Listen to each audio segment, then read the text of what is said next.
so the concept of graphite paper. Alright, so when you're going to, let's move this out of the way, make this nice and flat. So we've got watercolor paper here, and we've got an image that we want to transfer onto the watercolor paper. And then we've got graphite paper. So graphite paper can be found on Amazon and Walmart and all sorts of different places. And all it is a piece of probably plastic kind of stuff that on one side of it has graphite, which is the stuff that you find inside pencils.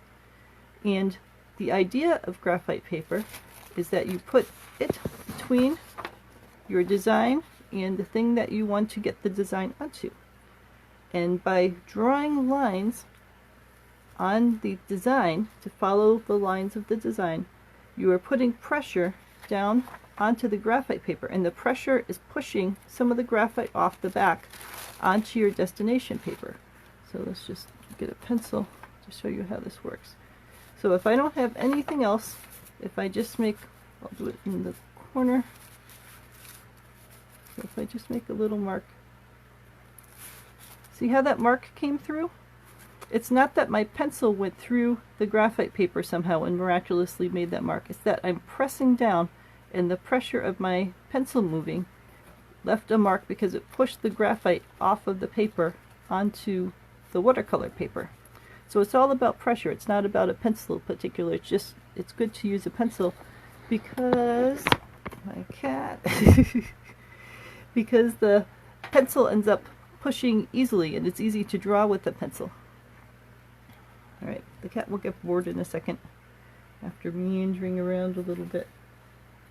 After having a little bit of water, yes, drink the watercolor water. So, it's not important to use a pencil, it's just easy to use a pencil because most of us are familiar with drawing shapes and following shapes with a pencil. But it's not that the pencil's graphite inside the pencil is making the marks. It's that it's just using it as a pressure system to be able to press down through the graphite paper and be able to leave a mark on your destination paper, in this case the watercolor paper. So if you want to freehand draw the Jenckes store, you can certainly do that. For our experiment here, we're going to use the graphite paper to show you how the graphite paper works. And again, this is a great way to make designs while you are not yet as skilled as you want to be with freehand drawing, or maybe if you want to make designs for someone else who is not good at drawing but who wants to be able to color it in or paint it in or so on, so you're sort of making a coloring book for that person. I am stalling for a minute to give the cat time to finish drinking my watercolor water. You are a good kitty. Yes, indeed. Are you done now? Let's go off to the tower. Alright, so when you're working with graphite paper, it's a good idea to tape it down in place, because you don't want this moving around while you're doing the tracing operation, because otherwise then all the lines would get wiggly or skewed or whatever. So I'm going to just try to reach around the tripod, get over here to the snail tape.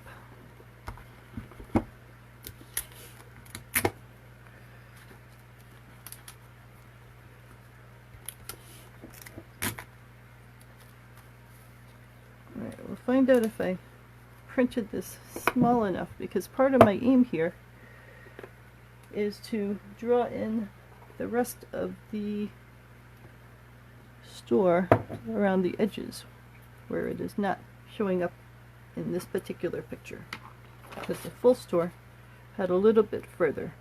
So that's that window there, and then there was a little sign there before the edge. We should have room to put that in. And then over here, that's that door. So you get the stairs. I'm not sure. Door, stairs. I guess I put another door in there, and then the stairs, and then we should still have another door over there. So we'll see if we have room to add that in there. If not, that'll be okay. Alright, so we've got our initial drawing and the graphite paper, and then our destination watercolor paper. And what we want to do is draw along the key lines so that we transfer those images down onto here. Now if we want to make it super straight, we could use a ruler now and follow along these lines as we can with a ruler. So why don't we do that to show how that would work.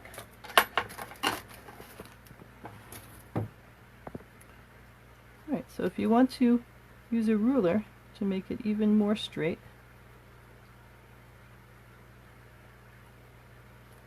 and you could just do that. And since I'm going to extend it, I'm going to go past the edges here to represent where I'm going to extend it for the rest of this house.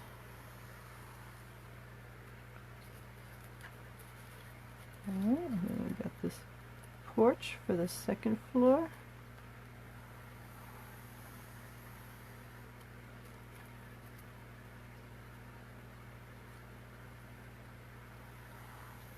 You can draw your store freehand if you want, or if you want to do something else, that is certainly fine. You just hang out and watch me, or hang out and chat. It is up to you.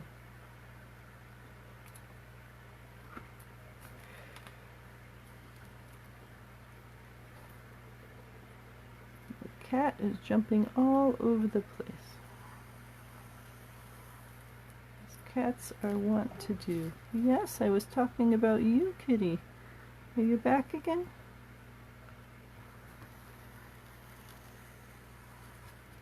Kitty, I don't want you wiggling the camera.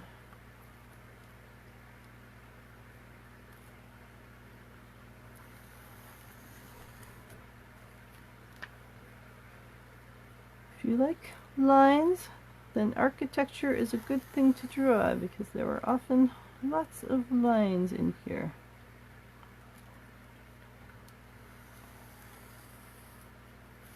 Alright, so we got all of those.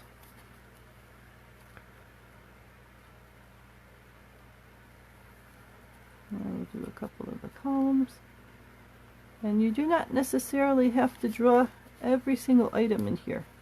The point is not to trace every single last little bit, but by putting in these key landmarks, it helps you keep track of where the major features are in here. And then you could add in the smaller details, like all of the little tiny pieces of the railings there, in a more casual way.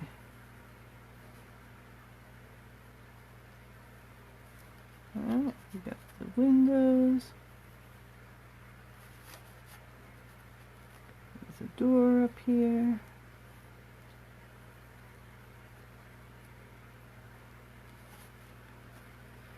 There's another window.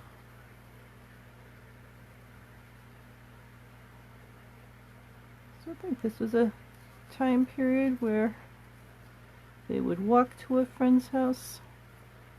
They would walk to visit their relatives. If they were lucky, they'd have a horse that they can ride.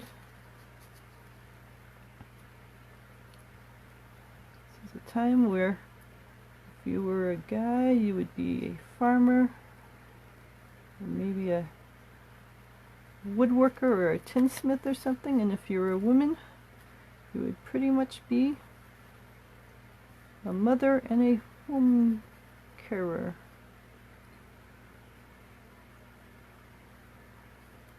So the world was very limited back then. Even if you wanted to be a blacksmith or something, if there were already 2 blacksmiths in town, it might be that you couldn't even be a blacksmith because there was already plenty of competition in that area. And it wouldn't make sense, and it could be that your parents insisted that you were a farmer to maintain the family farm.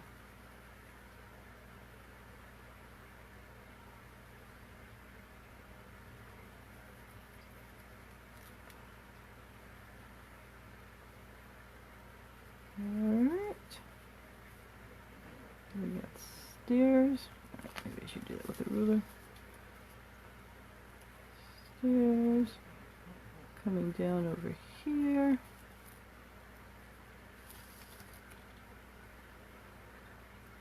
Alright, so what we're going to do now is we're going to, Laura says to remind her to talk about weights. Okie dokie. Alright, so we're going to peer at the design and make sure that I can see the marks that I made. Alright, I made them sort of light this time. Should have probably made them a little darker so that you can see them.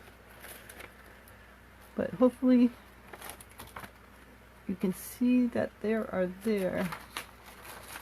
I know that they'll be very faint for you. And in reality, when you guys make lines, you want to make them faint so that they're not these giant glaring lines that stand out and dominate the picture. Normally when I do them for these videos, I try to make them a little darker so that they're clearer to see. But I think you get the sense that there are lines and squares and things there to serve as a starting point for what the picture is going to look like. And then you use the actual image that you were working with as a guide image to be able to fill in all the other details. But that way you can get a sense of where the window is going to go and where the door is going to go and that sort of thing.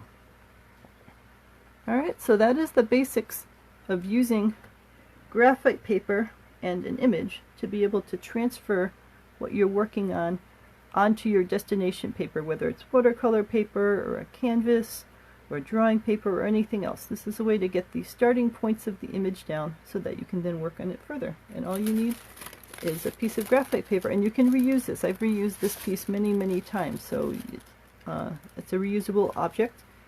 Just buy a couple sheets from Michael's or Amazon or Walmart or whatever your local store is that you want, and that will serve you quite well for quite a while.